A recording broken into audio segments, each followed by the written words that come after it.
Hello everybody, welcome back for another video. Hope you are doing well and having a great day. First up in news that should surprise absolutely no one, it's been reported that the Egyptian government might be using people's devices, their citizens' devices, in order to mine cryptocurrency. So an investigation by the Citizen Lab has found evidence that Egyptian authorities are mining cryptocurrencies on citizens' computers and laptop. Using internet scanning, the researchers found deep packet inspection middle boxes on Telecom Egypt connections. Unencrypted traffic was redirected to browser cryptocurrency mining scripts. The researchers suggest that this was done in order to extract revenue from unexpected internet users. What's interesting about this is that recently both Egypt and I believe Turkey came forward saying that cryptocurrency was completely illegal in their countries. It also did not align with the country's religious beliefs, and therefore no one should be using it. And then come to find out that the government is actually doing something like this. This is probably the most interesting part. Yeah, so when you're doing this, obviously they are targeting people's individual devices, not their, entire homes, what have you. The report estimated that each infected device can generate about 28 cents a day. With 2,000 devices alone, that adds up to $568 per day and $200,000 a year. It's likely, however, that the nationwide system uncovered could have many, many more devices infected, especially if it's covering the entire nation. I'm going to assume there's probably around 15, 20, 30, maybe 50,000 devices that we are probably able to find out and track. I think it's very interesting that the countries that completely say that this is illegal and they want nothing to do with it are the first ones to make sure that they are profiting from it. This has happened in Russia as well. They said that they hated cryptocurrencies and they made sure that they found a way. There's a whole big thing going on where they're selling off land in Russia for people who want to mine cryptocurrencies. And you can probably guess it's not normal everyday people. It's people who have millions and millions and billions of dollars. They're buying up entire warehouses and they're buying 20,000 computers at a time in order to mine cryptocurrencies, but it's only allowed for them.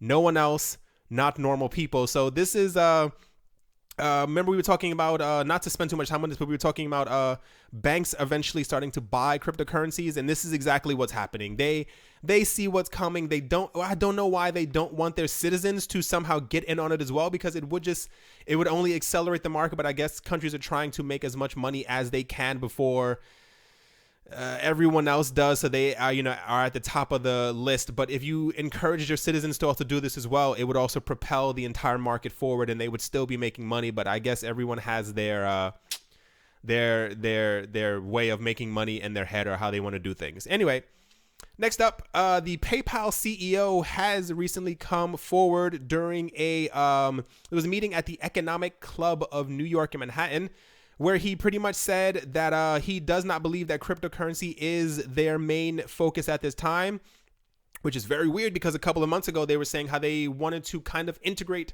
cryptocurrencies into their system. So they were looking into how to do this, and they thought it was something for the future. They thought it was something very interesting, the future, blah, blah, blah, all that type of stuff. Apparently, they said that they had filed a patent 18 months ago, and it does not currently reflect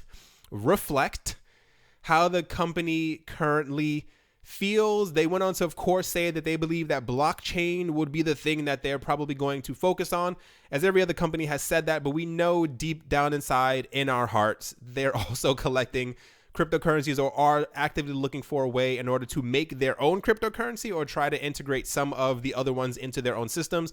All these companies know how to make money and they're looking for ways, but I think I think it's all a PR stunt. I think they're literally looking for ways to kind of not ruin their reputation, because if you integrate any type of cryptocurrency into your system and it ends up failing, what does that look like to the company? So I think most of these will try to tiptoe lightly around this subject until they can't do it anymore. Next up, Kakao.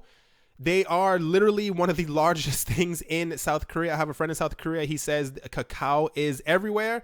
So Asia Business and Influence Finance focused media outlet in South Korea has reported that Kakao, one of the two largest internet companies that operate Kakao Talk, Kakao Pay, Kakao Story, Kakao Taxi, and a subsidiary company which runs major cryptocurrency exchanges, Upbit, will integrate cryptocurrency within 2018. This is incredibly significant because they pretty much run everything. Kakao would be the equivalent of PayPal in South Korea, except that they literally have Kakao Taxi, Kakao Talk.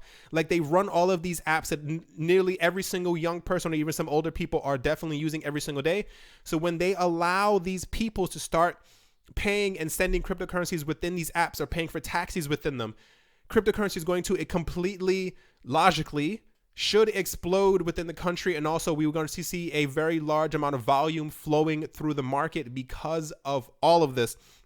At the moment, they haven't said exactly which coins they will be integrating. I read somewhere that they plan on doing a couple of them. I think maybe around 10 will be actively integrated, but at the moment we definitely know Bitcoin and Ethereum and other cryptocurrencies, but basically Bitcoin and Ethereum will be the first ones that end up happening. And there's no word on if other coins will happen during the launch of all of this, but I'm pretty sure they will have a large range of coins that can be paid for with. But this is what I believe the future should look like in other countries. So many other countries are very afraid of cryptocurrencies. They're very afraid of what the future may bring for them, instead of looking deep into them and trying to figure out exactly how to make this market thrive. This is I think what South Korea is doing is literally exactly what every other country should be doing. And on that same exact note, South Korea's largest crypto exchange, BitThumb, are going to supply crypto kiosks to restaurants and cafes around the country so that people can literally pay for cryptocurrency, pay for things in cryptocurrencies. They have this was announced a couple of days ago. I'm not going to go into the entire thing because it's kind of they say where they're going to put it and exactly what's going to be happening, but they actually have a little photo down here. This looks similar for those who are in Europe.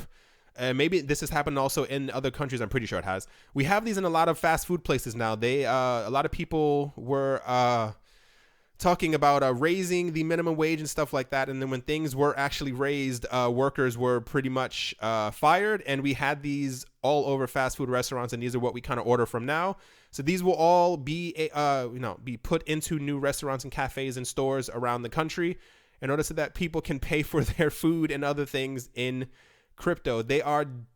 South Korea and Japan, they are leading the entire world when it comes to cryptocurrencies. And I wish that other countries and other continents kind of got with it, because I think the market could be a lot stronger than it is now. And I mean, it's definitely all going to happen, but I think they are the very first people to kind of get with it. I think this is absolutely excellent news, especially for those who are in South Korea.